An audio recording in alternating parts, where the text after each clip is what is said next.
सब हालात खराब,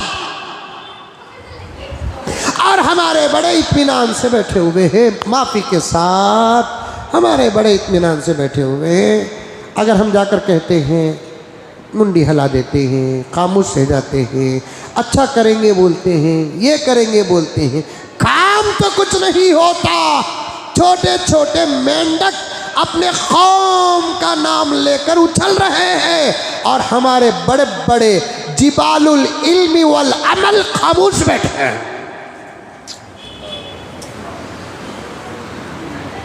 ऐसा अगर मुजद्दिद अल-फसानी खामोश बैठ जाता हिंदुस्तान से तो ईमान ही ख़त्म हो जाता। ऐसा अगर कासिम नानोतवी खामोश बैठ जाते क्या होता? इमदादुल्लाह मुहाजिर मक्की खामोश बैठ जाते क्या होता? रहमतुल्लाहि व बरकातुहू।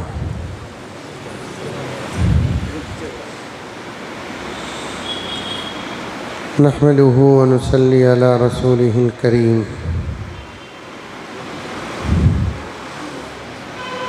अम्मा बअदु फ़अऊज़ु बिल्लाहि मिनश शैतानिर रजीम। बिस्मिल्लाहिर रहमानिर रहीम।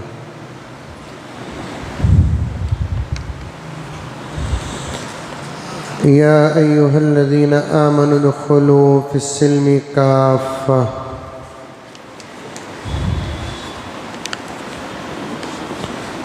वला तत्तबिऊ खुतुवातिश शैतान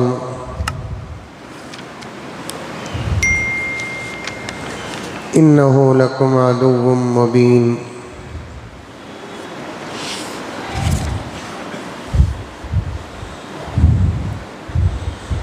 वक़ाल तआला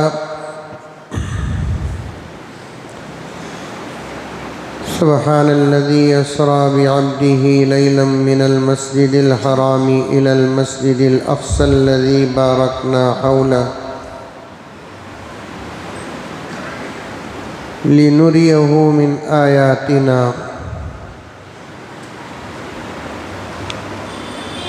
वक़ाल अज़्ज़ व जल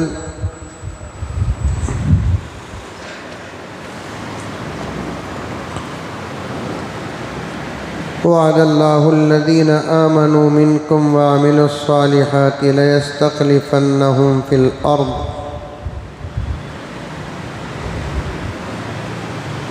कमा इस्तख़लफ़ल्लज़ीना मिन क़ब्लिहिम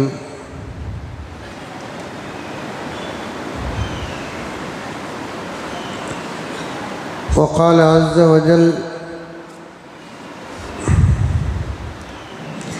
इन तंसुरुल्लाह यंसुरकुम व युसब्बित अक़दामकुम। सदक़ल्लाहु मौलानल अज़ीम।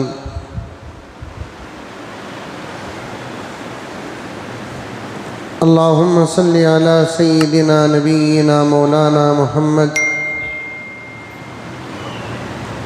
व अला आलि सय्यिदिना नबिय्यिना मौलाना मुहम्मद व बारिक व सल्लिम।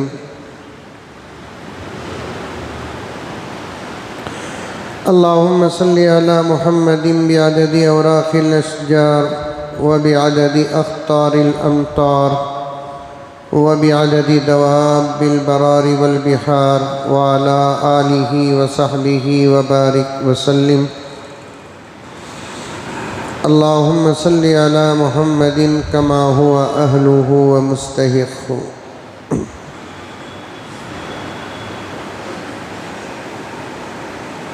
मुअज़्ज़ज़ सामीन, पूरी मोहब्बत के साथ, शौक़ के साथ, उल्फत के साथ, प्यार के साथ, अदब के साथ, एहतराम के साथ, इखलास के साथ, दिल की गहराई से एक मरतबा दरूद शरीफ पढ़ लें।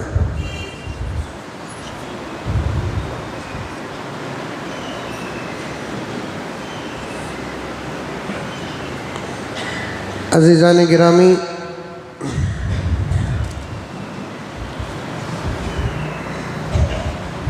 हमारा जो उन्वान है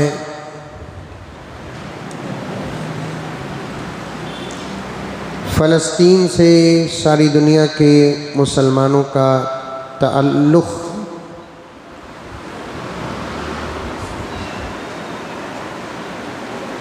क्या है और कैसा है।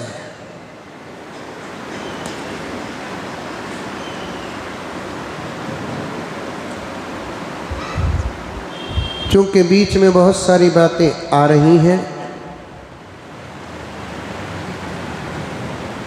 और ऐसा भी नहीं है कि मसला फ़लस्तीन का हल हो चुका है, अभी भी जंग जारी है।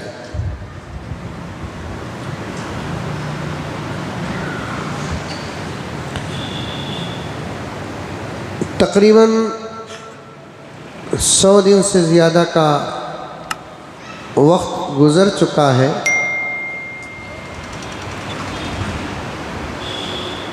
इस्लाम का सबसे बड़ा दुश्मन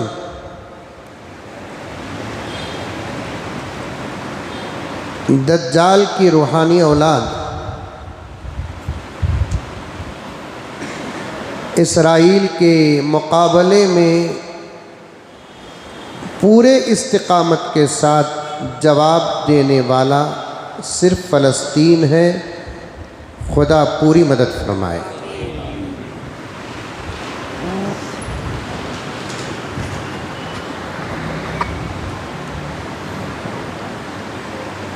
आम तौर पर लोग भोले भाले और सादे सीधे सवाल करते हैं कि मौलाना आखिर अल्लाह की मदद क्यों नहीं उतर रही है फ़लस्तीन पर।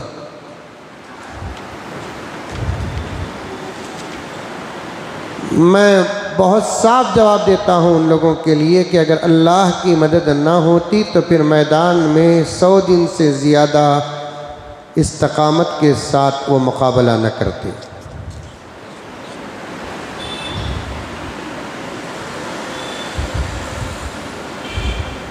मदद ज़िंदगी का नाम नहीं है, मदद शहादत का भी नाम है। मदद सिर्फ तिजारत का नाम नहीं है, मदद कुर्बानी का नाम भी है।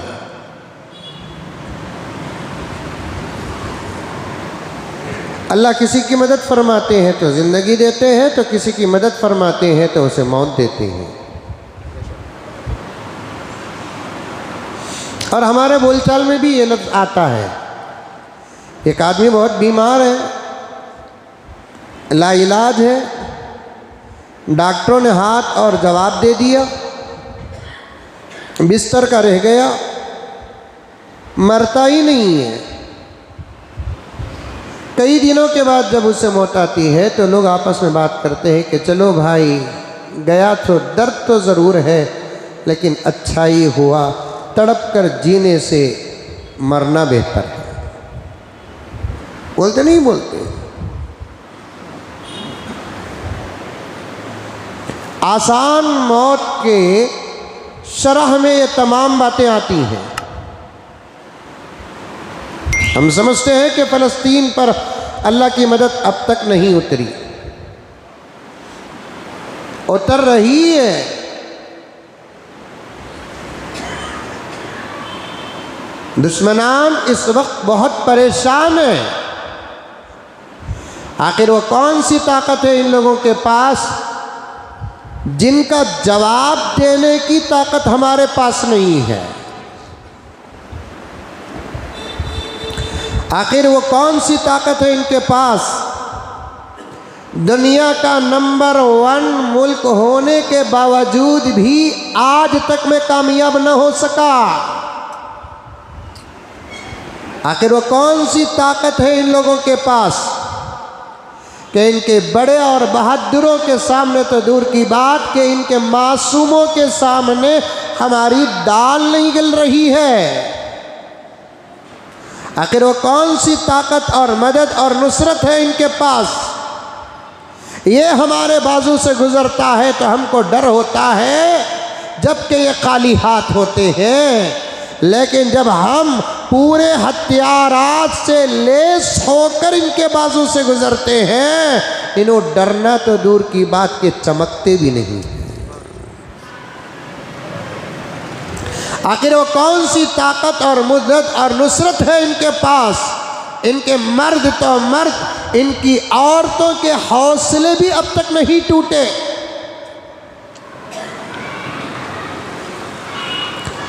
आखिर वो कौन सी ताकत है इन लोगों के पास जो इनके 50 पर 6 मुल्क भाई साथ ना देने के बावजूद भी ये किसी से आज तक 100 दिन से ज़्यादा के लंबे अरसे में आज तक किसी से इन्होंने मदद नहीं मांगी, फिर भी मुकाबला कर रहे हैं। इसे मदद नहीं तो और क्या कहेंगे, अल्लाह की नुसरत नहीं तो और क्या कहेंगे। मैं पूरी ज़मानत के साथ मुकद्दमे में ये बात अर्ज करता हूँ ताकि मुझे और गहराई में जाकर यहाँ आना है, और गहराई में जाकर मुझे यहाँ आना है। कसम अल्लाह की, कसम अल्लाह की, ये एक मुल्क के अलावा इसराइल के मुकाबले में दुनिया के 190 पर 3 ममालिक में कोई मुल्क होता तो अब तक कभी का हार चुका होता। दुनिया में कितने ममालिक हैं? 195, 190 पर 5 कंट्रीज हैं, और एक मुल्क भी है जिसके बारे में बहसें चल रही हैं क्या उनको दुनिया के मुल्क में शामिल करना है या पड़ोस के मुल्क में उनको शामिल करना है। उन बहसों में और जोग्राफियाई उन्वान में मैं आपको लेकर जाना नहीं चाहता, लेकिन इतनी बात तो याद रखो, 190 पर 5 मुल्कों में तमाम मुल्कों का इत्तेफाक हो चुका है, और 190 पर 5 मुल्कों में एक फ़लस्तीन को हिटाओ, 190 पर 4 हुए, और ख़ुद इसराइल को सामने रखो तो फिर बकिया 190 पर 3 मुल्के हुए। एक फ़लस्तीन को छोड़कर बकिया 190 पर 3 मुमालिक, चाहे हमारे हो कि किसी और मज़हब के, इसराइल के सामने अगर होते तो फिर 100 दिन नहीं 2 दिन में नतीजे निकल जाते।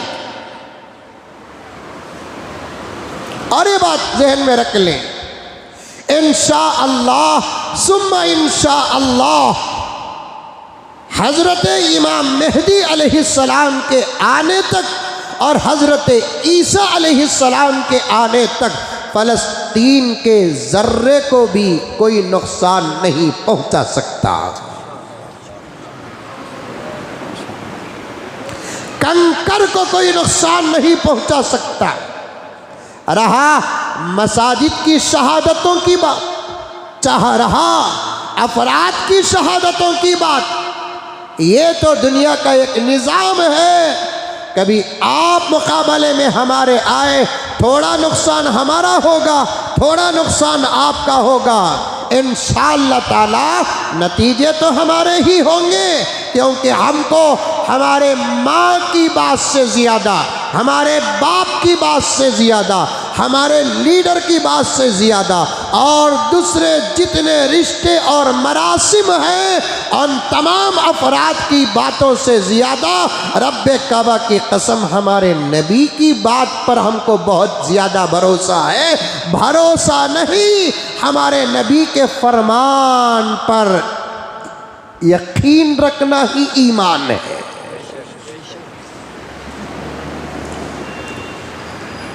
हमारे नबी की बातों पर यकीन रखना ही ईमान है, ईमान।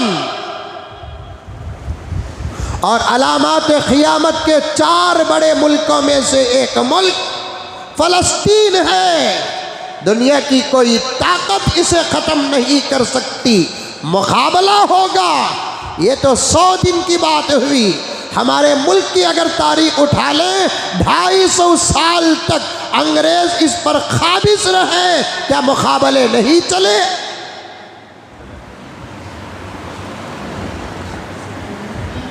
अंग्रेज़ों की हुकूमत, जालिमाना हुकूमत में क्या मस्जिदों को शहीद नहीं किया गया? अंग्रेज की जालिमाना हुकूमत में कुरान पाक को क्या जलाया नहीं गया?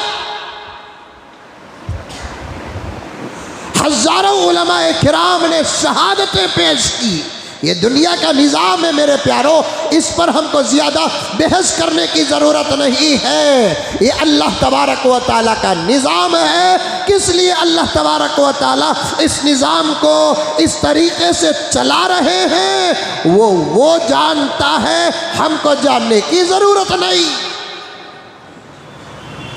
अगर हम होकर पैदा होते तो अल्लाह से पूछते, अल्लाह की कुदरत से बाहर पैदा होते अल्लाह से पूछते। हम होकर पैदा नहीं हुए, अल्लाह ने हमको अपनी कुदरत से पैदा किया है, कुदरत के बाहर पैदा नहीं हुए। अल्लाह तबारक व तआला ने हमको अपनी कुदरत कामिला से पैदा किया है। हमारा काम क्या? अल्लाह को मानना, अल्लाह के बातों को मानना, अल्लाह के निज़ाम को मानना। लेकिन इतनी बात पर ईमान रखो मेरे भाइयों, ये दुनिया में जो कुछ हो रहा है बेकार नहीं, हर एक का राज है, बेकार नहीं, हर एक का राज है, हर एक का राज। इसीलिए मुफस्सिरीन किराम फरमाते हैं कुछ बातें जो दुनिया में समझ में नहीं आती वो बातें आखिरत में समझ में आ जाएंगी। अल्लाह के कुदरत का कुछ राज जो दुनिया में समझ में नहीं आता जन्नत में समझ में आ जाएगा, जहन्नम में समझ में आ जाएगा, मैदान महशर में समझ में आ जाएगा। लेकिन इतनी बड़ी ज़ात जो हमेशा से है और हमेशा रहेगी, खादिर मुतलक है, मुख्तार कुल है, उसकी ताकत को ताकत नहीं, उसकी ताकत को कुदरत कहते हैं। वो हर ऐब से पाक है, मुनज़्ज़ह है, वो सुबहान है। वो कोई काम बेकार नहीं करता और किसी चीज़ को वो बेकार पैदा नहीं करता। उसके निज़ाम में कहीं कोई ऐब नहीं, उसके निज़ाम में कहीं कोई भूल नहीं, उसके निज़ाम में कहीं कोई नुकसान नहीं। कायनात में अल्लाह तबारक व तआला ने जो भी बनाया है किसी न किसी मकसद के लिए बनाया है। बग़ैर मकसद के लिए, बग़ैर मकसद के अल्लाह ने एक छोटे से पत्ते को भी पैदा नहीं किया, कंकर को भी पैदा नहीं किया। हम क्या, हमारी अकल क्या, हमारी नज़र क्या, हमारा रिसर्च क्या कि अल्लाह की बनाई हुई मखलूक़ात पर हम बहस करें। अल्लाह ताला ने इन बहसों के दरवाज़ों को कुरान के ज़रिए से बंद कर दिया। वमा खलक़ना अस्समाअ वल अर्ज़ वमा बैनहुमा बातिला। कह दो सुभान अल्लाह। कितने शान के साथ कहता है अल्लाह, कितने फक्र के साथ कहता है अल्लाह, कितनी अजमत के साथ और बड़ाई के साथ अल्लाह ताला कहता है। मैं तो आम तौर पर कहता हूं कुरान पढ़ने का मज़ा अलग, कुरान समझने का मज़ा अलग है। क्या मौलाना? कुरान और एक बात भी कह देता हूं, और एक बात भी कह देता हूं, कुरान सही पढ़ने का मज़ा भी अलग है। क्या मौलवी साहब?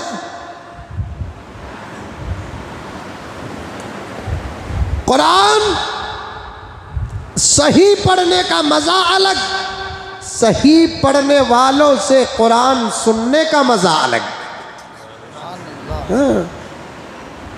हरमैन शरीफैन के आइम्मा की तिलावत में मज़ा इतना आता क्यों?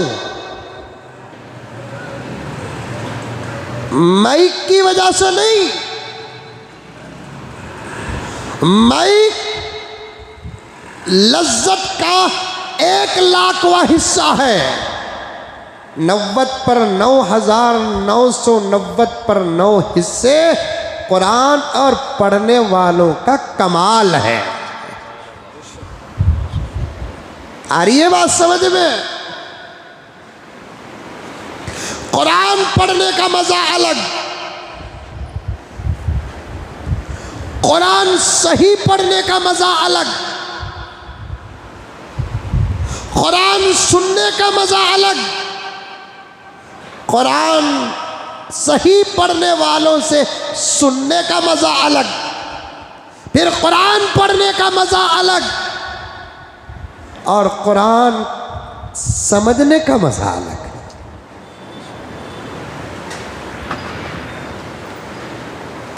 बाज़ लोग हैं जो कुरान सही पढ़ते नहीं, वो भी कुरान का तर्जुमा करते हैं। ये जितने फितने दुनिया के अंदर चल रहे हैं ना, बीच में बात आ रही है, आपको मालूम है कि मैं एक जुमे के घंटे सवा घंटे के अंदर पूरे हफ्ते के हालात को जमा करके बयान करना पड़ता है।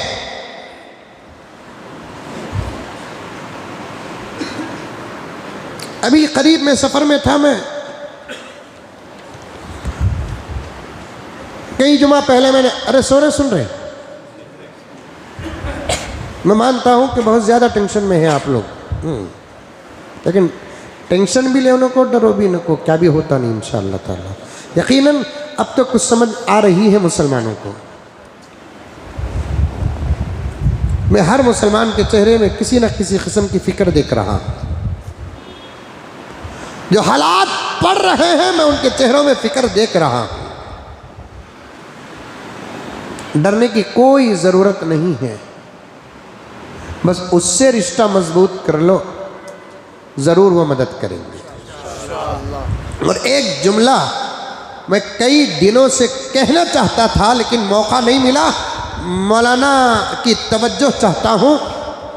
अब पूरे उम्मत की हिफाजत का कोई ज़रिया नहीं है, हाँ अफराद की हिफाजत के ज़रिए है। बस पूरी दुनिया में पूरी उम्मत मुहम्मदिया की एक साथ हिफाजत होगी, कब होगी? जब हज़रत ईसा व हज़रत मेहदी तशरीफ़ लाएंगे तब होगी। उनसे पहले मैं कान पकड़ता हूँ, माफ़ी चाहता हूँ, हाथ जोड़ता हूँ। जुमला पसंद न आए तो मुझे माफ़ कर दो। अब पूरी दुनिया में इनके आने से पहले एक फ़र्द भी ऐसा नहीं है जिस पर उम्मत मुत्तफ़िक़ हो और वो पूरी उम्मत की फ़िक्र लेकर मस्जिद से बाहर निकले, मदरसे से बाहर निकले, खानक़ाह से बाहर निकले और उम्मत का दिफा करे। मुझ जैसे गुनहगार और एक आजिज़ और एक तालिबे इल्म की नज़र में ऐसी शख्सियत नज़र नहीं आ रही है। 100-150 को संभालने वाली शख्सियात नज़र आ रहे हैं, 1000, 2000, 5000, 50,000 को संभालने वाली शख्सियात नज़र आ रहे हैं, या एक मुल्क या 2 मुल्क को संभालने वाली शख्सियात नज़र आ रहे हैं। ऐसी कोई शख्सियत नहीं है जिस पर पूरी उम्मत का इत्तिफाक हो और वो उम्मत की हिफाजत के लिए मस्जिद के अंदर नहीं, मस्जिद के बाहर निकलने का हौसला रखता हो। माफ़ी चाहता हूँ, मदरसे के अंदर नहीं, बाहर मैदान में उतरकर वक्त के फिरऔनों के सामने मूसा की तरह चिंघाड़ने वाला हो, वक्त के नमरूदों के सामने इब्राहीम की तरह ललकार पेश करने वाला हो, वक्त के अबू जहलों और अबू लहबों के सामने सीना तान कर खड़ने वाला कोई ऐसा हो। मुझ जैसा एक छोटा, एक महदूद माहौल में रहने वाले का ये नाकिस तजुर्बा है। गलत हो जाए बात तो मैं खुदा का शुक्र अदा करूँगा, मेरी बात गलत हो जाए तो मैं खुदा का शुक्र अदा करूँगा। ना मजहबी एतबार से ऐसी कोई शख्सियत मुझे नज़र आ रही है, ना सियासी एतबार से ऐसी कोई शख्सियत मुझे नज़र आ रही है। इसीलिए मैंने एक जुमला आपके सामने पेश कर दिया, पूरी उम्मत की हिफाजत का अब कोई रास्ता नज़र नहीं आता, लेकिन डरने की ज़रूरत नहीं है। अफराद जज्बात महफूज होंगे, जब अफराद का रिश्ता अल्लाह और अल्लाह के रसूल से, आमाल से, ईमान से मजबूत हो जाएगा, तो इंशाअल्लाह ताला अफराद की हिफाजत का इंशाअल्लाह ताला अल्लाह इंतज़ाम फरमाएंगे, बल्कि वादा फरमाएंगे, इन तंसुरुल्लाह यंसुरकुम व युसब्बित अक़दामकुम, इन तंसुरुल्लाह यंसुरकुम, अगर तुम अल्लाह तबारक व तआला की बातों को मानोगे, अल्लाह ताला तुम्हारी मदद फरमाएंगे। अकरम मानोगे, अकरम की हिफाजत होगी, वाहिद मानोगे, वाहिद की हिफाजत होगी, तनवीर मानोगे, तनवीर की हिफाजत होगी, मैं मानूंगा, मेरी हिफाजत होगी, पूरी जमात की हिफाजत। वो दौर चला गया और आइंदा वो दौर आएगा। अब ऐसे आसार नजर नहीं आ रहे हैं, अब ऐसे आसार नजर नहीं आ रहे हैं। हमारे सरों पर किसी ऐसी शख्सियत का साया नहीं है, यकीनन हम यतीम हैं, बेसहारा हैं जाहिरी असबाब से। ऐसा नहीं कि हर एतबार से हम बेसहारा हैं, अल्लाह हमारे साथ है, रसूलुल्लाह सल्लल्लाहु अलैहि वसल्लम की तवज्जुहात हैं, कुरान है, दुआएं हैं, अज़कार हैं। लेकिन मेरा एक छोटा सा सवाल, समझ सकते हैं तो समझो, क्यों मैं सबकी गालियां सुनते सुनते सबकी बद्दुआओं के घेरे में आ जाऊं? पता नहीं कि कौन सी घड़ी क्या है। आज के ज़माने में गैरों के मुकाबले में तो दूर की बात कि अपनों के सामने भी हक बयान करना जिहाद से कम नहीं है।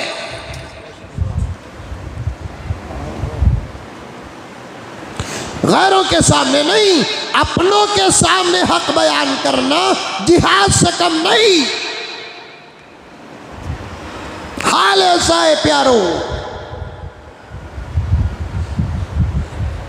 वजाहतों को समझो, इशारों को समझो।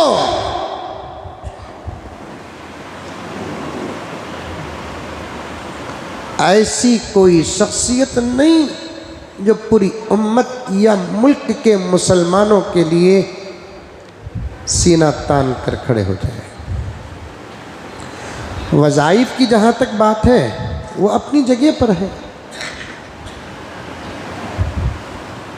और मैं भी मदरसे की दाल खाया हूँ, रोटी खाया हूँ, असातिज़ा की जूतियाँ सीधी किया। तवज्जो चाहता हूँ इन जुमलों पर, बड़े नाजुक जुमले इस वक्त मैं आपके सामने बयान कर रहा हूँ, और बाद में भी यूट्यूब के ज़रिए से अगर सुनते हैं तो पूरी तवज्जो के साथ सुने, दिलों को साफ और पाक रखकर सुने। दिल गंदा होता है तो दिमाग भी गंदा हो जाता है, दिल गंदा हो तो नजर गंदी हो जाती है, दिल गंदा हो तो फिर तसव्वुर भी, इरादे भी गंदे हो जाते हैं। बारीक बातें समझकर हम छोड़ देते हैं, या तो इसका गलत फायदा होता है या नहीं तो इसका नुकसान होता है। एक बात बताता हूं, पूछना चाहता हूं आपसे, और जवाब भी मैं ही दूंगा आपको।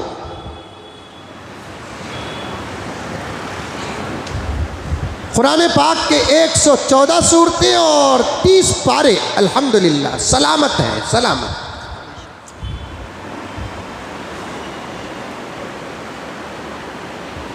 और इंशाअल्लाह ताला दुनिया की कोई ताकत इसे बदल नहीं सकती।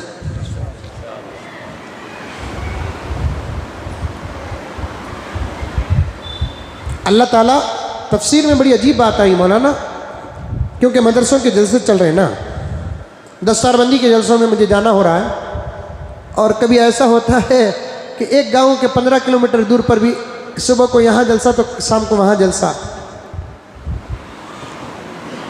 एक ही दिन में 3 जलसे, 11 बजे से जोहर तक एक जलसा, फिर मगरिब के बाद एक जलसा, फिर ईशा के बाद अतरा फकरा मौलाना आ रहे हैं। बड़ों की दुआएं हैं और हमारे बड़े भी ऐसे ही असफार रजब और शाबान में करते हैं। तवज्जो से सुनना, आज जज्बात से नहीं, आज पूरे दर्द के साथ बात करना चाहता हूं मैं आपसे। तो अब ऐसी सूरत में यहां करे से बयान वहां नहीं कर सकते, समझ में बन फौरन 11 बजे जो बयान करे वही उन्वान को अंदाज बदल कर या अल्फाज बदल कर मगरिब के बाद नहीं कर सकते। क्योंकि अगर किसी को 11 बजे का बयान पसंद आ जाए तो चल बारे शाम को वहाँ भी जाकर सुनेंगे। अब ऐसे कुछ अपराध आ जाते हैं 50-60, तो वो क्या सोचेंगे, यहाँ बोले सच यहाँ बोलते नहीं बोलते। वही बैटिंग, वही 4 और 6, 20 साल से विराट कोहली मार रहा है, कोई बेजार नहीं हुआ। वही बॉलिंग का अंदाज, वही लेंथ, कोई बेजार नहीं हुआ। ज़रा मौलाना का उन्वान, ये जुमा की चंद बातें, आइंदा जुमा आ गई, आइंदा जुमा तो दूर की बात, इस साल की बातें अगर आइंदा साल आ गई तो जाहिलीन आपस में बहस करते हैं, क्या अभी नहीं भाई जर्रे बयाना याद कर लिए इन्हों, उसे रिपीट कर रही। हाँ बोलते नहीं बोलते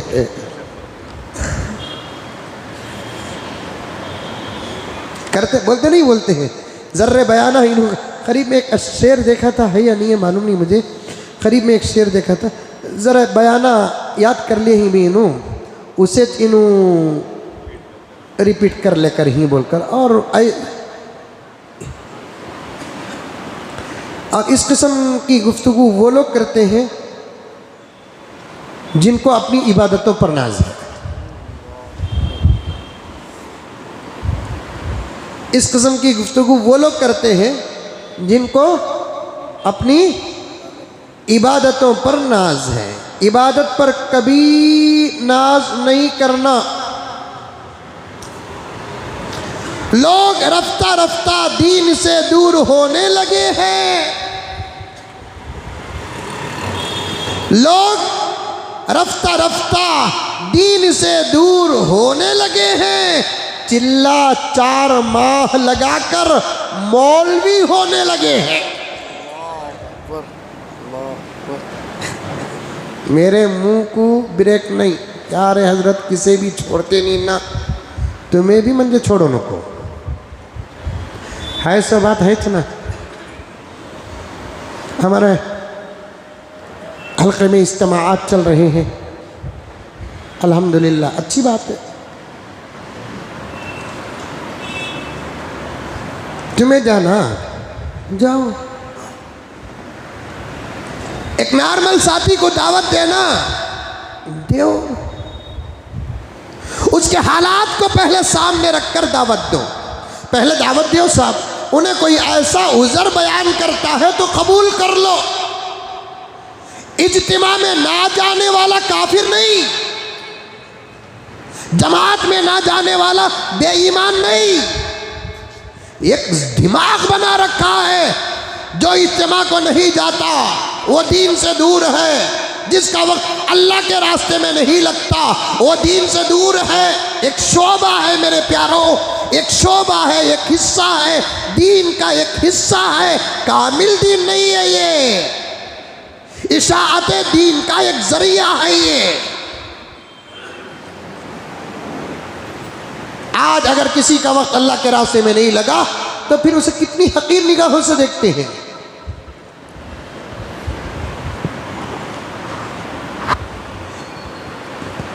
जिहाद कितना बड़ा अफजल अमल है।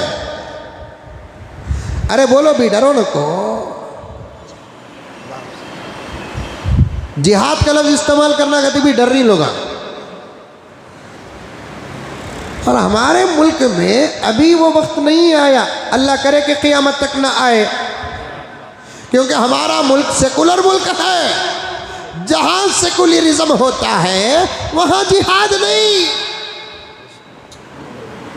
अहमक लोग हैं वो, जो इस लफ्ज़ को सामने रखकर मुसलमानों को बदनाम करते हैं, इस लफ्ज़ को सामने रखकर इस्लाम को बदनाम करते हैं, इस लफ्ज़ को सामने रखकर ईमान को बदनाम करते हैं, इस लफ्ज़ को सामने रखकर मदारिस को बदनाम करते हैं, वो अनएजुकेटेड जाहिल मुतलक है।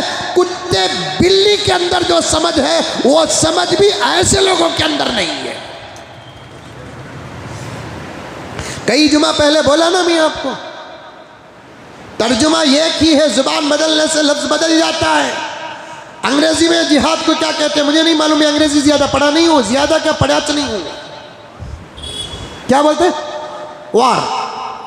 जी चलिए, कन्नड़ में भी इसका कोई तर्जुमा होगा। उर्दू में इसे जंग कहते हैं, जंग आजादी। सब सुनते हैं जंग आज़ादी में हम सब, हमारे बड़े दामिल थे, सब तालियां मारते हैं। वही जंग आज़ादी को अगर अरबी में कह दिया जाए जिहादुल हिंद, अब कौन सी भी घुग्गू बैठा रहा तो देखे क्या जिहाद बात है।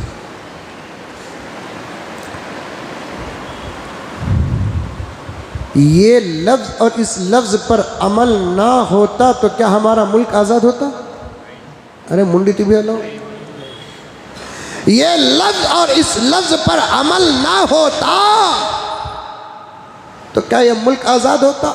मानो या ना मानो, तुम तो मान लो, बात पक्की है।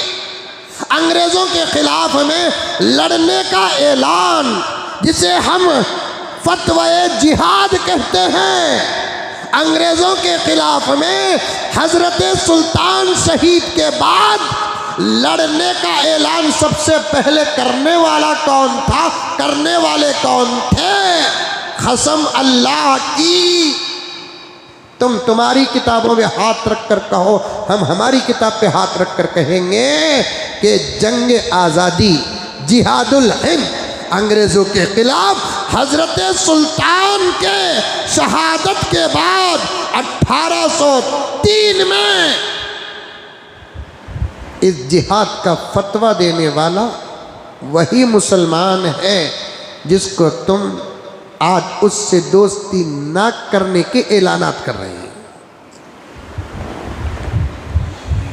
ऐसा मालूम होता है कि इस मुल्क का कोई इशू नहीं, महंगाई इशू नहीं, एजुकेशन इशू नहीं, मर्ज और बीमारी इशू नहीं, यतीमों की तड़पती जिंदगियां इशू नहीं, बेवाओं की बेसहारा जिंदगियां इशू नहीं, रास्ते इशू नहीं, करप्शन इशू नहीं, चोरी इशू नहीं, डाका इशू नहीं, जुल्म इशू नहीं। इस मुल्क के अंदर ये तमाम बातें नहीं, एक मुसलमान ही इशू है, एक मुसलमान इशू। ऐसी राजनीति करने से बेहतर है किसी होटल के झूठे बर्तन धो।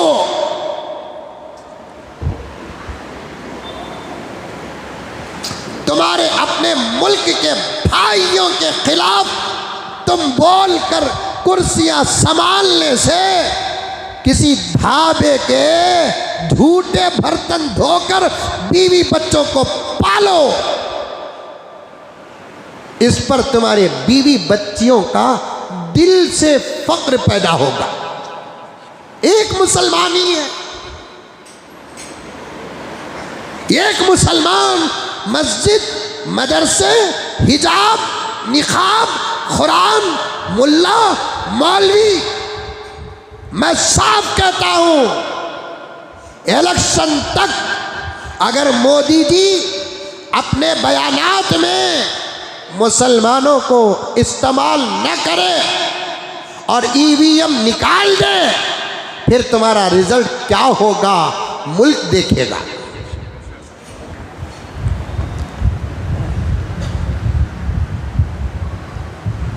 और दूसरी रियासतों की पार्टियां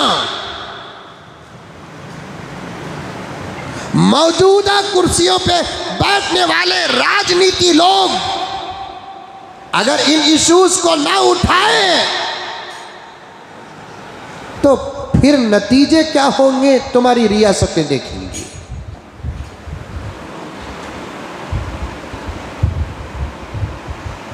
अफसोस है, अफसोस, ला हौल वला कुव्वता इल्ला बिल्लाह। आज का मैं उन्वान कहां से शुरू किया, वमा खलक़ना समाअ वल अर्ज़ वमा बैनहुमा बातिला से यहां तक पहुंचा हूं मैं।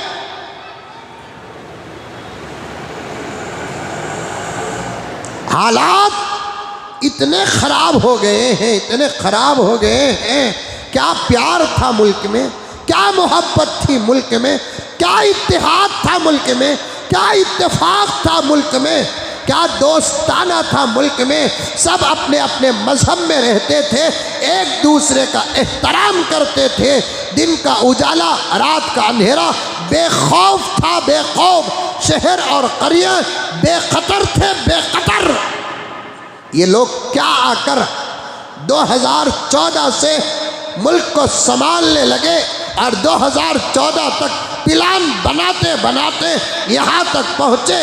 और मुझे कहने दो मेरे दोस्तों, आज के हालात के जहाँ जिम्मेदार मौजूदा पार्टी है, वहीं बराबर की जिम्मेदार कांग्रेस भी है।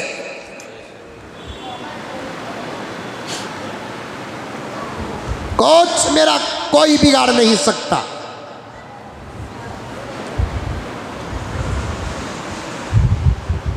अरे आराम से रहो, हमारा मुल्क कितना बड़ा है।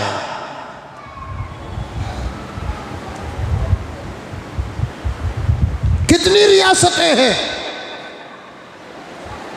क्या मुल्क की जमीन इतना कम अनाज पैदा कर रही है जो किसी एक कौम ही को बस आता है और दूसरों को बस नहीं आता।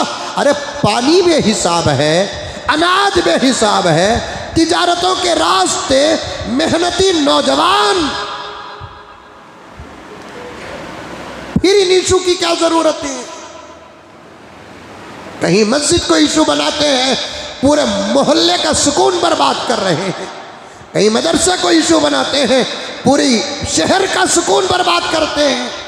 इतनी समझ भी नहीं है कुछ अहमकों को, नादानों को। एक पड़ोसी मुल्क का झंडा अलग है और धर्म का झंडा अलग है। और हमारे मुल्क में दरगाहों में, मस्जिदों में और ख़ास तौर पर हमारे भाई अहले सुन्नत वल जमात, बरेलवी मसलक से ताल्लुक़ रखने वाले, औलिया से मोहब्बत करने वाले, जो झंडों को एक शान समझते हैं, वो जो झंडे लगाते हैं वो पड़ोसी मुल्क के झंडे नहीं, बेवकूफ़ों। वो अपने औलिया की मोहब्बत में झंडे लगाते हैं। दो झंडों को सामने रख कर देखो, फ़र्क नज़र आ जाए माफ़ी मांगो, अगर फ़र्क नज़र ना आए तो हम माफ़ी मांगेंगे।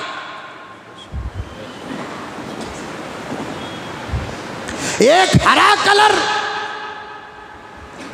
जिस पर इतनी भड़ास निकालते हो आप।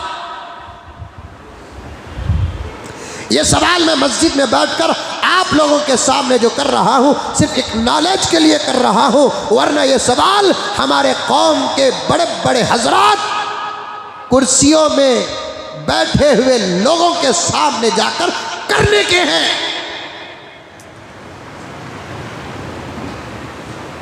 एक है मुल्क का झंडा जो तिरंगा है, जिससे हमारा प्यार है, प्यार। उस झंडे से ऊंचा हम कोई झंडा नहीं रखते। 22 जनवरी की खुशी में 26 जनवरी भूलने वाले ये, और हमने खुदा की कसम 26 जनवरी यौम जमहूरिया को भूला नहीं। मुल्क के हर मदरसे में जमहूरियत मनाई गई।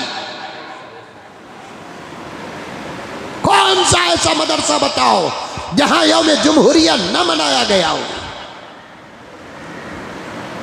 झंडे लहराए, वुजू करके लहराए, बिस्मिल्लाह बोल कर लहराए, दुआ देकर लहराए। दुआएं आज भी देते हैं, उस झंडे के मुकाबले में हम कोई झंडा रखते ही नहीं। ये मुल्क है, ये धर्म है। मैं आपको एक समझ पैदा करने के लिए पेश कर रहा हूं, वरना ये बातें तो उनके सामने बयान करना है जो अपने अकल के एतबार से औरतों की अकल से भी नीचे गिरे हुए हैं। हमारे मुल्क के झंडे को निकालकर हमने कोई झंडा लगाया तो तब पाप होगा, जुर्म होगा। दफआत आर्टिकल दाखिल करो और अंदर भेजो। हमारा एक मजहबी झंडा है, मजहबी झंडा, मजहबी झंडा।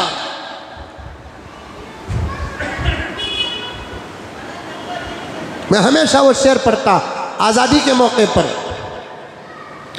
वतन के दुश्मनों को हम कभी हमदम नहीं रखते। जहां हमारा दुश्मन को हम दुश्मन समझते हैं, वहां हमारे मुल्क के दुश्मन को भी हम दुश्मन समझते हैं। कभी हमने ख्वाब में भी सोचा नहीं पड़ोसी मुल्क की तरफ तुम्हें इजाज़त दिए तो भी जाएंगे नहीं। हालांकि यहाँ से ज़्यादा गोरियाँ पुट्टियाँ वहाँ ही, फिर भी यहाँ के छोकरियाँ से तुम्हें शादी करेंगे, वहाँ नहीं करेंगे, क्योंकि हमारा मुल्क, हमने क्या ज़रूरत है।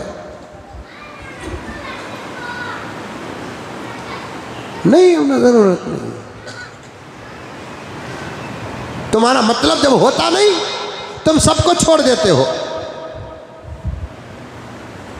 तुम तो उसी वक्त सानिया मिर्जा पर आवाज उठा सकते थे जब पड़ोसी मुल्क के शुएब मलिक से निकाह किया।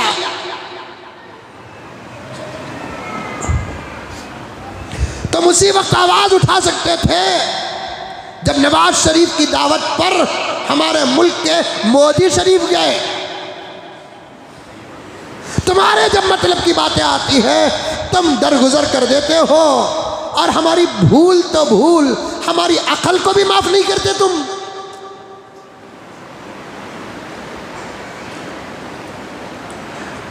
आज के इस मिंबर और मेहराब से मैं बड़ों तक आवाज पहुंचाना चाहता हूं, कुछ तो बेदार होकर हरकत करो, वरना ये जवानियां जिनसे बड़ा काम होना है बेमौत मर जाएंगी। हमारे नस्लों का ईमान गारत हो जाएगा। मुझे उस मौलाना का जुमला दोहराना पड़ता है जब पंजाब के, हरियाणा के, जिन पर मैं कभी तबसरा भी किया। मेरी एक आदत है, अच्छी बात हो तो सलाम करता हूं, बात अगर 19-20 है तो तबसरा भी करता हूं।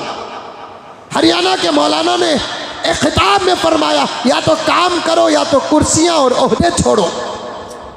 काम करने वालों को बिठाओ, कुछ काम करते नहीं और कुर्सियां छोड़ते भी नहीं, तो फिर जनाजे उम्मत के उठेंगे, हिसाब तुमको देना पड़ेगा। इज्जतें कौम की लुटेंगी, हिसाब तुमको देना पड़ेगा। मदरसों की फिक्र बाद में करो, क्योंकि कौम ही ना रही तो फिर मदरसे क्या नाम के। कौम को चंदे आसमानों से उतरते नहीं, कौम देती है। मदरसों को चंदे आसमानों से उतरते नहीं, कौम देती है। जाहिरी सबब बता रहा हूं मैं, इनकी हिफाजत के लिए भी तो कुछ मैदान में आओ, कुछ मैदान में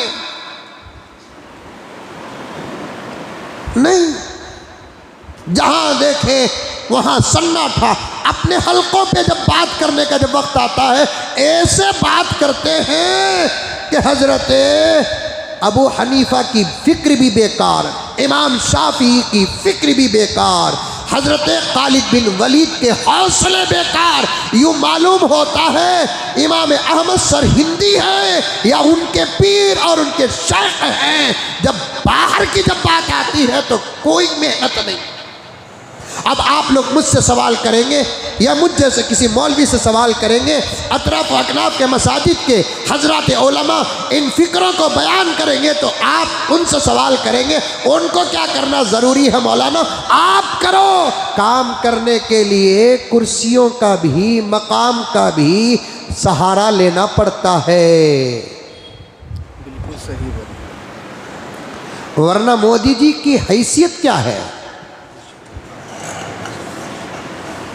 उनका खानदान होना तो दूर की बात, बीवी बच्चे ही नहीं है, लेकिन वो पूरे मुल्क में काम कर रहे हैं, तो उनकी एक पोजीशन है, पोजीशन का असर पड़ता है, पोजीशन का असर पड़ता है। जहां अपने अंदर के औसाफ का असर पड़ता है, वहां एक पोजीशन का भी असर पड़ता है। दोनों जमा होते हैं, इनखिलाफ पैदा होता है। आ रही है बात समझ में?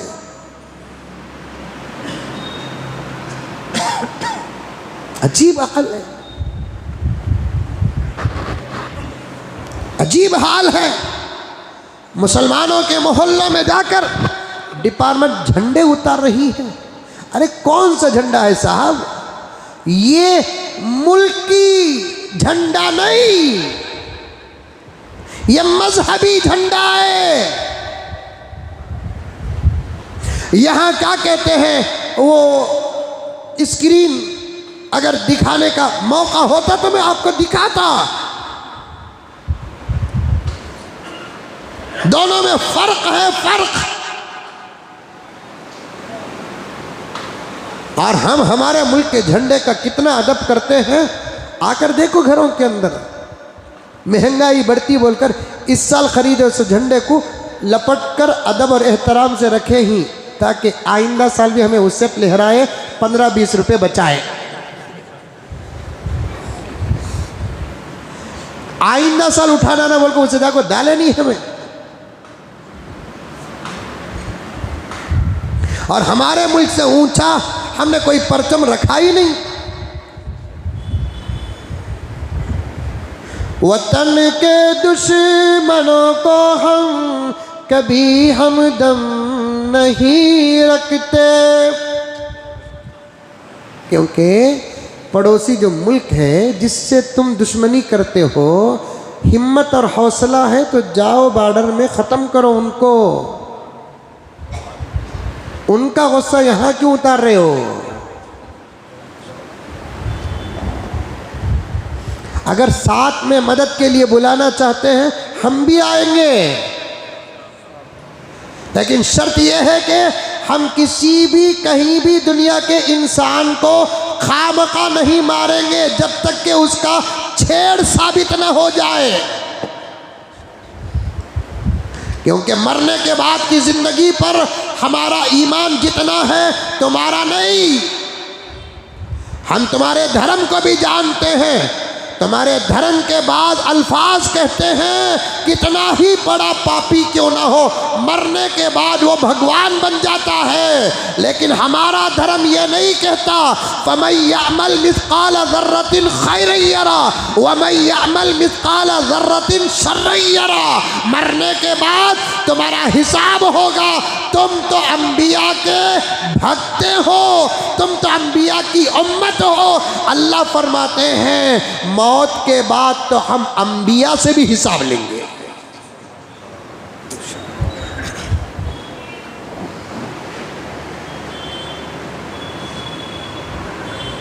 खामखा हम किसी को गाली नहीं देते, मारते नहीं।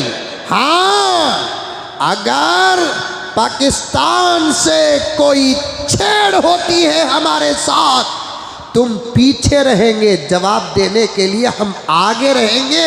कसम अल्लाह की, ये हमारे जुमले नहीं, हमारी हकीकतें हैं। यकीन नहीं आता तो कुरान पे हाथ रखकर भी कहने के लिए तैयार हैं, बीवी के सर पर हाथ रखकर कहने के लिए तैयार हैं, क्योंकि हमारे पास बीवी है नहीं। अगर यही शर्त सामने वाले पर लगाएंगे, है बीवी जो सर पे हाथ रखकर कहे,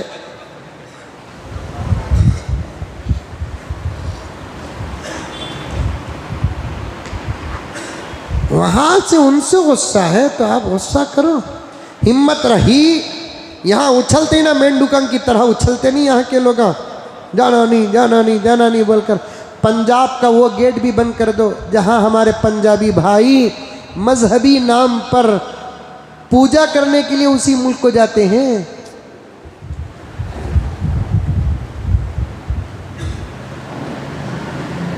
पूजा करने के लिए जाते नहीं जाते? अरे क्या हम हालात नहीं जानते? गेट बंद कर दो। सारी दुनिया में मोहब्बत को आम करो, प्यार को आम करो, जुल्म सितम का खात्मा करो। अल्लाह हिफाजत फरमाए। ये हरा कलर, इतनी दुश्मनी, चलो मान लेते हैं हम कि तुमको हरा कलर पसंद नहीं है, जुल्म ज़बरदस्ती भी नहीं करते हम कि आप हरे कलर से मोहब्बत करो। तो आज से तुम इरादा कर लो कोई भी हरी चीज़ आप इस्तेमाल नहीं करेंगे। फिर कोथिमीर के बदले क्या डालेंगे? पुदीने के बदले क्या डालेंगे? करे पाक के बदले क्या डालेंगे? कैप्सिकम के बदले में क्या डालेंगे? भेंडी के बदले क्या खाओगे? टेल मी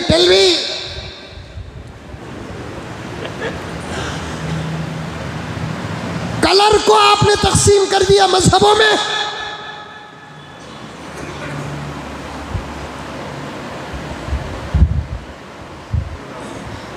वही एक कलर जो तुम इस्तेमाल करते हो, तुम्हारे अपने मजहबी झंडे बनाते हो, हमने कभी उस कलर का विरोध नहीं किया। हमारे कितने मौलवी मुल्ला जो एक मसलक के होते हैं उस कलर को पहन कर ओढ़ कर बयानात करते हैं, हमने कभी उस कलर पर विरोध नहीं किया। समझ रहे हैं आप? नहीं वो भी खोल को बोलूं फिर उन लगा उन्हों भी ज़रा समझ में कम ही।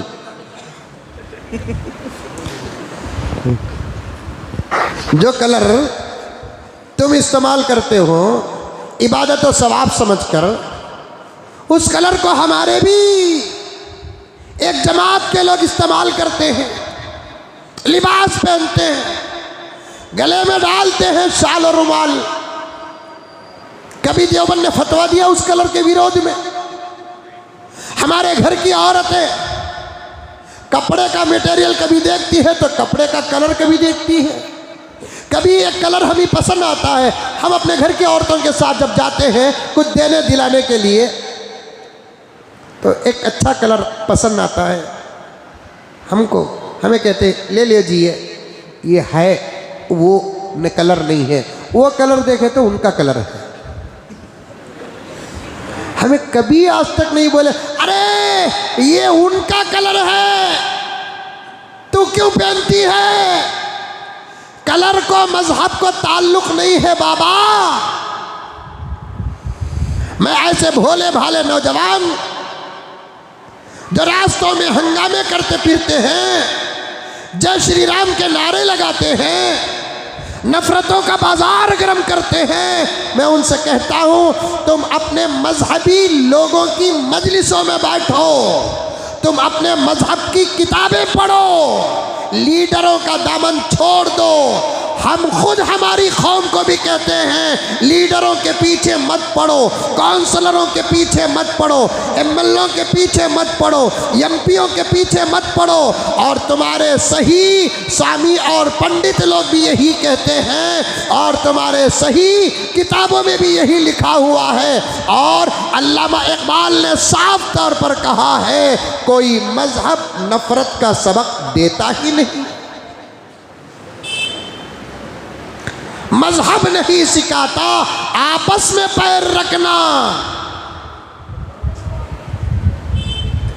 है गीता में मुसलमान को मारो,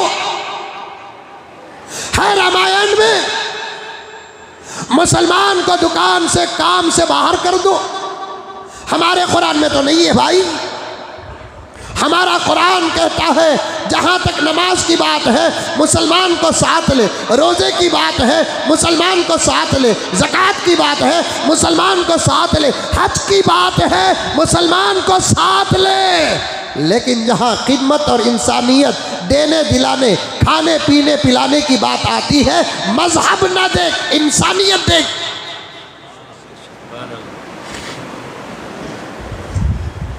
और इसका सबूत तो तुम देख चुके हो।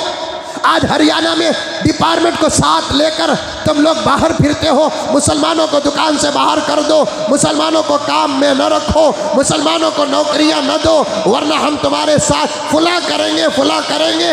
आज तुम ये कह रहे हो, लेकिन मुसलमान तुम्हारा कितना हक अदा किया, तुम्हारी आरतियों को कांधा दिया, तुम्हारे घर के जनाजों को उठाया, तुम्हारे घर के जनाजों का जो उसूल है, जलाना है तो जलाया, दफनाना है तो दफनाया, मौत से डरा नहीं है। मुसलमान तुमसे कितनी मोहब्बत करता है, इसका सबूत तो लॉकडाउन में हो चुका है।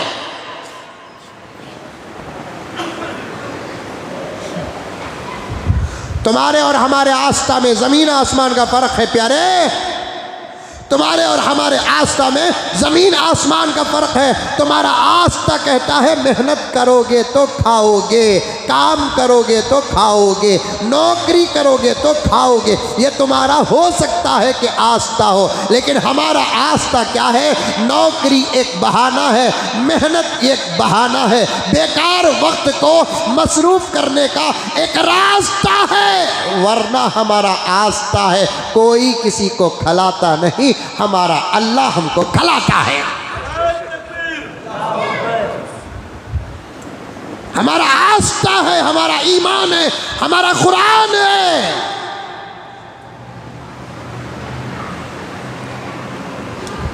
दुश्मनियां क्यों पैदा करते हो? कलर को भी तकसीम कर दिया, जानवरों को तकसीम कर लिया, गाय तुम्हें उठा लिए, बकरा हम ना दे डाले।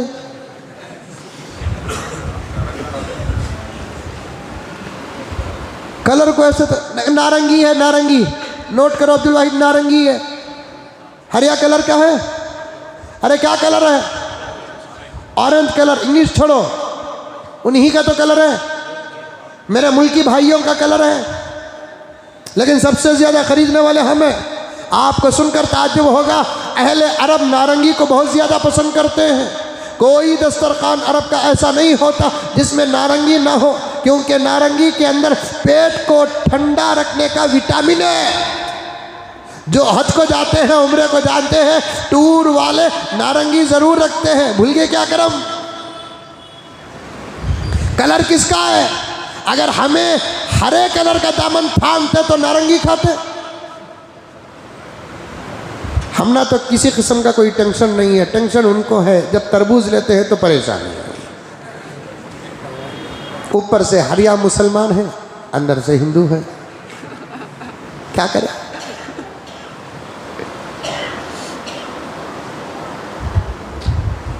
नहीं, लड़ना नहीं, क्या झंडे। हमें तो दूर दूर तक जुड़े नहीं, खामखा तुम जोड़ने की कोशिश करते हो। और झंडे को, और वो झंडे में उन्हों लेकर चले गए साहब। हमें हमारे दरगाहों का, औलियाउल्लाह का, इस्लाम का एक झंडा बनाए हैं जिसमें चांद तारा भी है। तुम्हें कलर ही की मुखालफत किए हैं, फिर चांद की भी मुखालफत करो। चंद्रयान को कहीं को चांद में भेजे, वो चांद तो हमारे झंडे में है।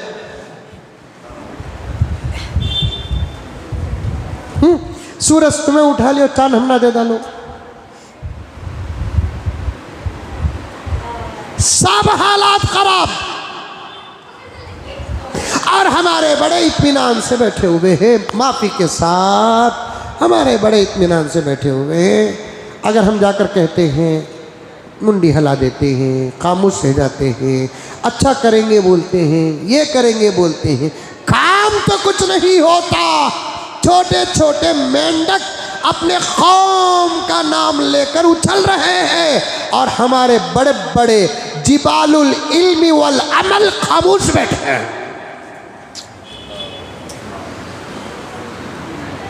ऐसा अगर मुजद्दिद अल्फसानी खामोश बैठ जाता हिंदुस्तान से तो ईमान ही ख़त्म हो जाता।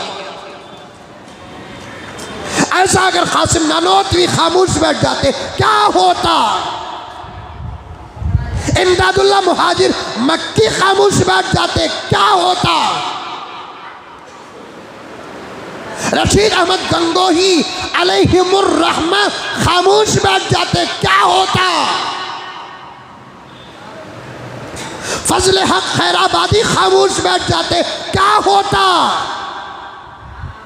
शेखुल हिंद खामोश बैठ जाते क्या होता? हुसैन अहमद मदनी खामोश बैठ जाते क्या होता?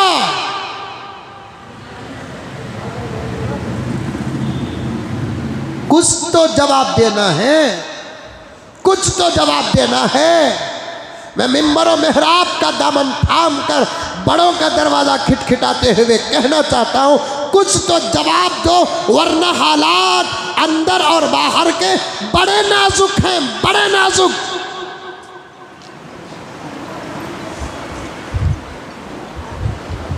अब अंदर के हालात पर नज़र करेंगे तो इतना परेशान कुन मसला है। एक मस्जिद के इमाम को इसलिए निकाल दिए कि शहर के अतराफ़ो अकनाफ में होने वाले इज्तिमाआत में उन्होंने किसी इज्तिमा में शरीक नहीं हुए।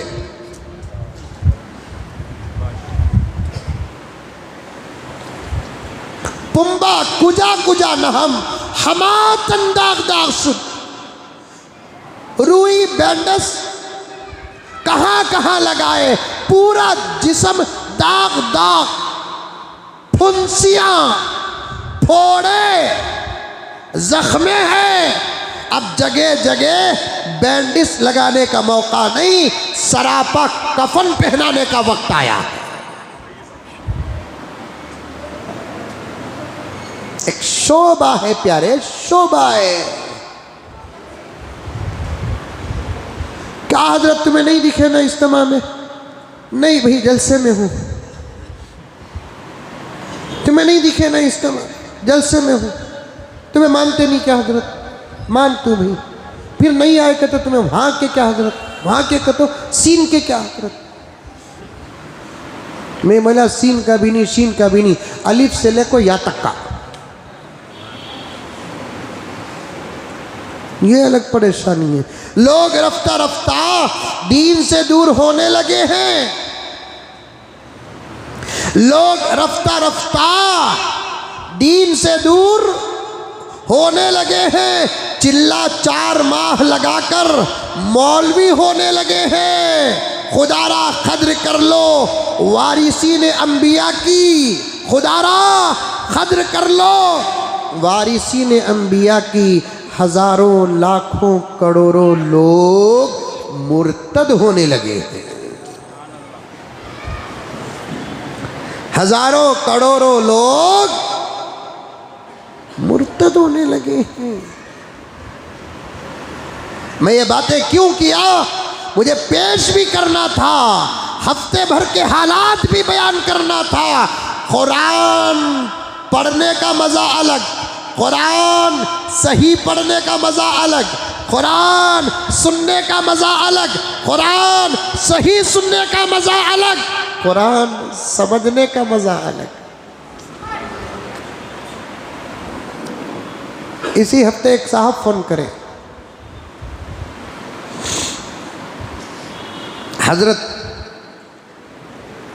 तुम्हें वो यूनुस अल गौहर का बयान सुनती क्या हज़रत? क्या बोले?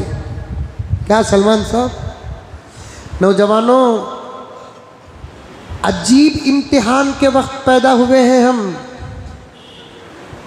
ईमान भी बचाना, जान भी बचाना, मुल्क ही में रहना, ये तमाम बातें एक ज़बरदस्त इम्तिहानात से कम नहीं है।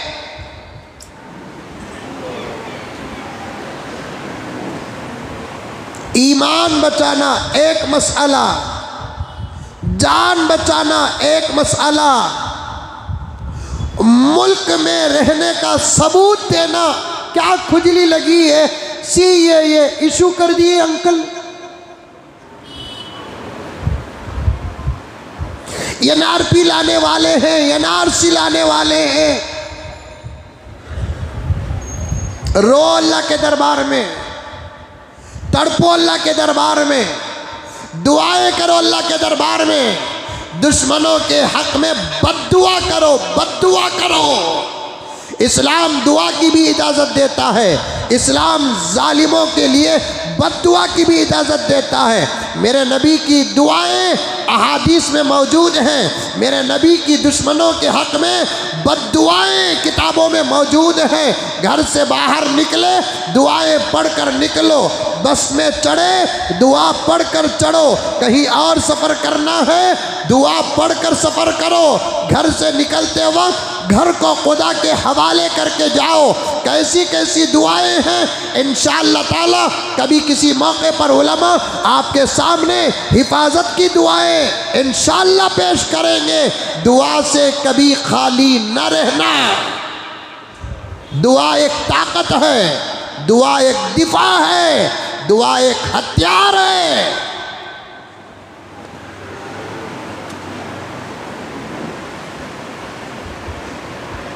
ईमान भी बचाना है, जान भी बचाना है। मुल्क ही के अंदर पूरी हिम्मत और आज़ादी और सुकून के साथ रहना है। एक ज़बरदस्त ये इम्तिहानात हैं। मैं दुआ करता हूँ, आप भी दुआ करो। अल्लाह हमारे मुल्क के हर मुसलमान को इन इम्तिहानात में 100% आला से आला फर्स्ट रैंक में कामयाब करे।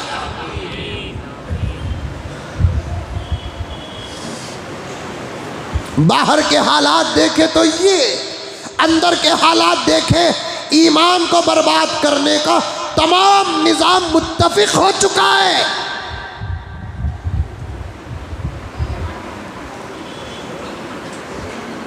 वो लोग भी अब दीन की बातें कर रहे हैं जिनको कुरान तक पढ़ना नहीं आता।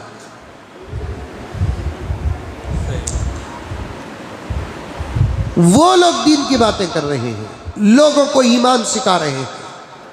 मुझे एक नौजवान तुम ना, एक बात कहता हूँ, एक इलाज कहता हूँ, तुम्हें तो आलिम नहीं ना। अरे मुंडी तुम्हें हलाओ बाबा, नहीं का तो नहीं बोलो, हाउ का तो हाउ बोलो, उसमें क्या है? आलिम तो नहीं ना। पूरा कुरान, पूरी शरीयत, पूरी हदीसें, पूरे मसले, पूरे मसाइल, पूरे अकाइद आपको मालूम नहीं ना। हमने भी नहीं मालूम, जितना पढ़े उतना मालूम। आज भी हम अल्लाह के फजल के मोहताज हैं। आज भी हम किताबों के मोहताज हैं।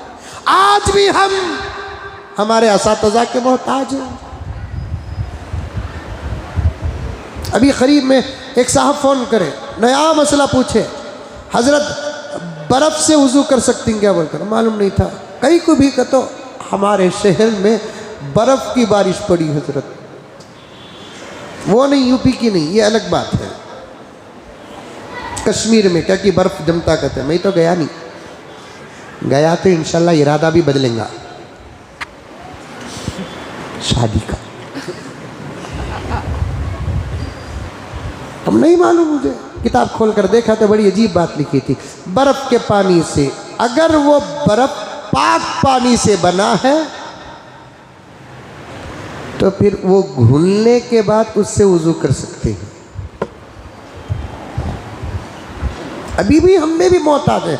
ऐसा नहीं कि पूरा इल्म हमारे पास आ गया।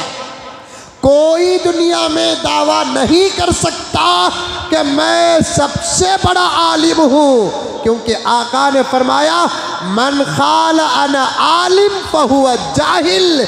जो कहता है कि मैं आलिम हूँ वो जाहिल है।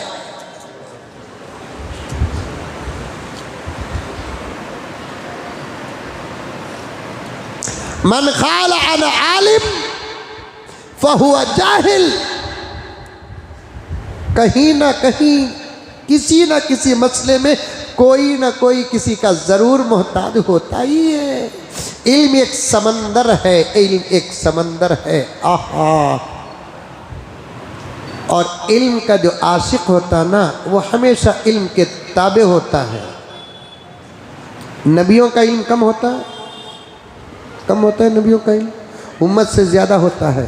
फिर भी जब हज़रत मूसा को मालूम हुआ कि खिज़र के पास एक ज़बरदस्त इल्म है, खिज़र नहीं बोले मैं मूसा के साथ रहता हूँ, बल्कि मूसा बोले मैं खिज़र के साथ रहता हूँ। घुसिया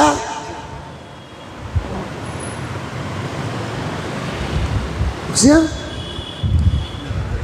कुरान का वाक़िया है, बेहद से बाहर।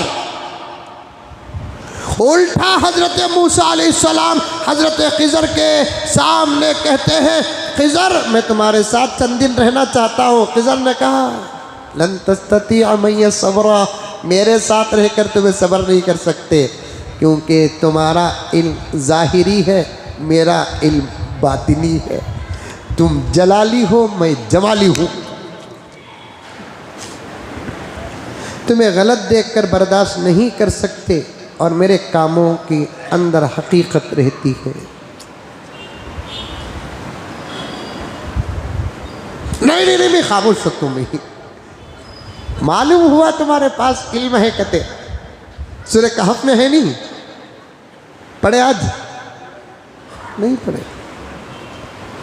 पढ़े सूरह कहफ? नहीं पढ़े, खाली सुनते साहब हमें।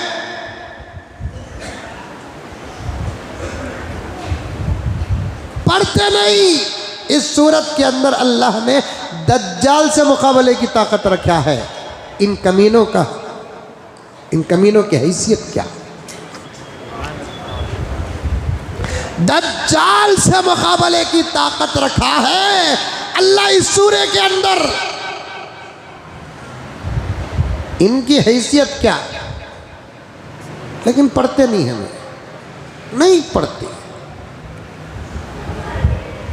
पढ़ो, कम से कम पढ़ना आने तक तो सुनो। मूसा ने कहा क्या मैं आपके साथ नहीं रह सकते, क्योंकि तुम जो देखते हो वो हकीकत नहीं, जो हकीकत है वो तुम समझ नहीं सकते। अल्लाह ने तुमको जो दिया तो दिया, मुझे जो दिया तो दिया। मैं हकीम हूँ, हिकमत को जानता हूँ, नहीं मेहनत हूँ। एक वाक़िया बोलकर ख़त्म करता हूँ, नहीं बयान ख़त्म नहीं, ये लाइन अच्छी बात है बोलकर रख लिए। हज़रत खिज़र बोले क्या मेरे साथ रहना कतो तुम्हें मुँह नहीं खोलना, मेरे साथ रहना कतो अच्छी बात है। अब दोनों मिल को जहाज़ में बैठे कश्ती में, खामखा हज़रत खिज़र क्या कर डाले, कश्ती को सुराख डाले। ये उनके लिए इजाज़त थी, सहमना नहीं। हम में से बाज़ लोग रहते जाको घरा में, दूसरे के घरा में बैठ जाको उनके चीज़ों को नुकसान पहुंचाती। हमें नहीं पहुंचाए तो भी बच्चे शरारत कर लग रहे तो बाबा क्या बीच नहीं बोलता करें। दूसरों के घरों को बच्चों को बुला ले को गए तो कंट्रोल से हमें बिठाना, ये हमारे अखलाक है।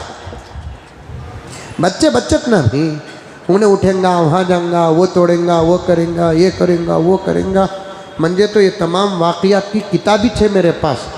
मैं और हमारे एक दोस्त और एक दोस्त एक घर को गए, वो घर बड़े आदमी का था।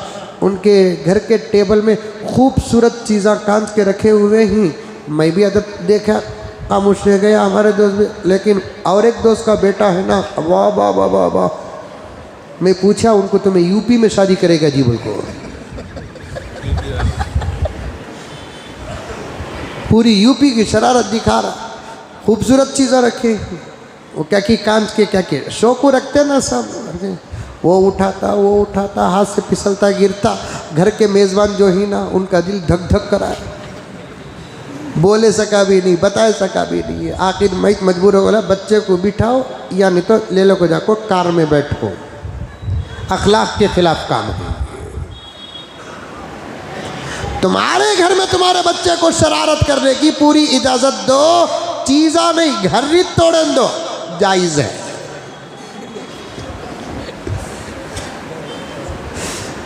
क्या अब्दुल वाहिद चीजा नहीं घर नहीं तोड़े दो बच्चा को कहती भी बुला ले को गए तो नसीहत करना खामोश सुनना क्या चीज भी उठाना नहीं दिए तो खाना मंगना नहीं कम खाना तरबियत करे तो साहब नस्लें बनती सो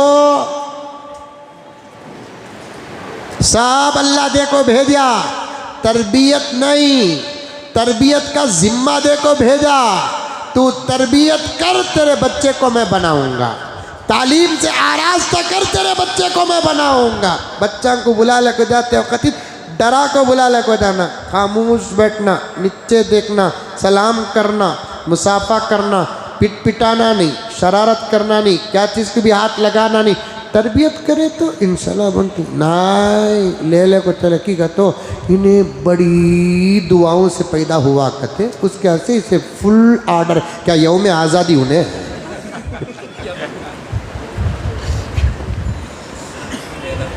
क्या यौम आज़ादी उन्हें अब हजरत मूसा और खिज़र कश्ती में बैठे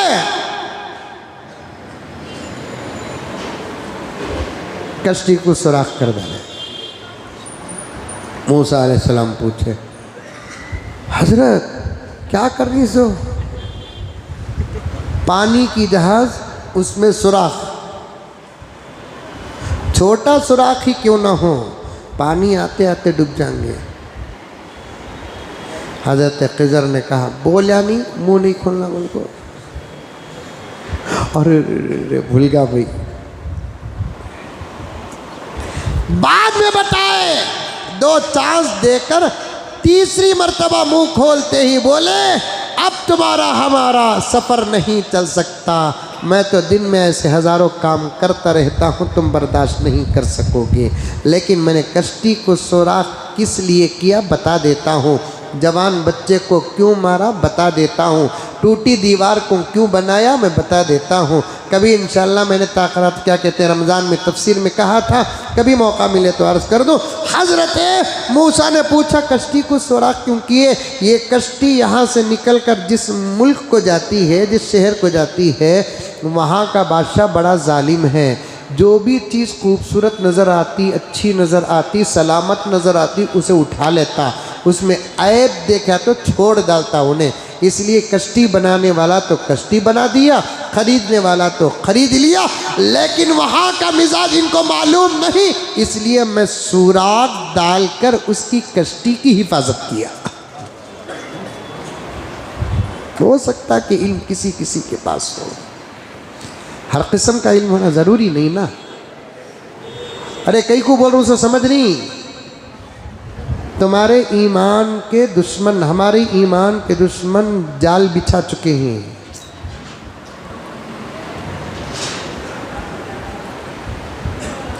तुम ना मालूम नहीं सो बात कोशिश भी आगी हम ना भी अभी भी मालूम नहीं नौजवान फोन कराया नहीं बर्फ के बारे में मैंने कहा मसला मालूम नहीं साहब मुझे अब मैंने जब किताब उठाकर देखा तो उसके अंदर तफसील मौजूद है अल्लाह का शुक्र अदा किया साहिब किताब को दुआ किया सवाल करने वाले को भी दुआ दिया तेरा सवाल ना होता तो ये इल्म का दरवाज़ा न खुलता अब्दुल्ला इब्न अब्बास ने फरमाया सवाल करना भी आधा इल्म है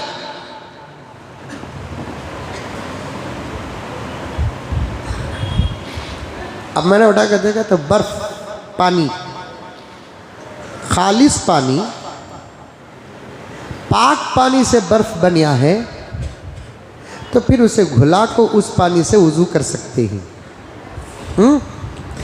गंदे पानी से बर्फ बन गया फ्रीजर में रखकर या सर्दी की वजह से कश्मीर में जम्मू में उसके घुलने के बाद भी उससे वुज़ू नहीं कर सकते पाक पानी से बर्फ बना लेकिन हालत बर्फ ही में है सख्त है जमूद है जमा हुआ है तो काली उस बर्फ को सूरत में फेरने और हाथ पे फेरने से वुज़ू नहीं होता वुज़ू के शराइत में से एक शर्त क्या है आज़ाए वुज़ू में पानी के क़तरे टपकना बर्फ़ फिराने से क़तरे नहीं टपकते मैंने जवाब दिया मालूम नहीं था आज तक मसला। ऐसा आपको भी नहीं मालूम? मालूम नहीं है, कोई नई बात मालूम नहीं है, कोई आकर आपको अजीब व गरीब बात बताता है जो आज तक आपने नहीं सुना, तो आपका फ़र्ज़ बनता है तुम ना बताने वाले का हाथ मजबूती से पकड़ ले को, तुम्हें तुम्हारे मोहल्ले के मौलाना के पास आको बोलो मौलाना आज तक मैं किससे भी ये बात सुनिया नहीं, हत्ता के तुम्हारे से भी सुनिया नहीं मौलाना, इन्हों ये बात बोल रही सही की गलत की। अब मौलाना सुनकर बोले बात सही है, बहुत अच्छी बात, अब तक तुम्हें सुने नहीं क्या? नहीं, इन्हों जो बोल रही वो सही बोले तो मौलाना का शुक्रिया अदा कर को जाते जाते उसे सिटी मार्केट या शिवाजी नगर के होटल में बिरयानी खिला को भेजो, नहीं तो आइसक्रीम खिलाओ, नहीं तो मिठाई खिलाओ। मौलाना अगर बोले अरे रे रे रे रे रे रे रे ये तो ईमान और अकीदे के खिलाफ की बात है, ये अगर तू मान लेता तो ईमान से बाहर हो जाता, तो फिर उसे ऐसे कोट के मारो 5 साल तक सर में दर्द नहीं जाना। समझ में आई बात? क्यों? माल के दुश्मन से बड़ा दुश्मन ईमान का दुश्मन है, इज्जत के दुश्मन से बड़ा दुश्मन ईमान का दुश्मन है, जान के दुश्मन से बड़ा दुश्मन ईमान का दुश्मन है। एक नौजवान फ़ोन किया, मौलाना उन्हें यूनुस अल गौहर का बयान तुम्हें सुने क्या? मैं उसके बाद क्या बोला, जवाब क्या है, इंशाअल्लाह आइंदा जुमा आपकी खिदमत में रखूँगा। दुआ कीजिए कि अल्लाह ताला मुझे और आपको सबको अमल की तौफीक अता फरमाए।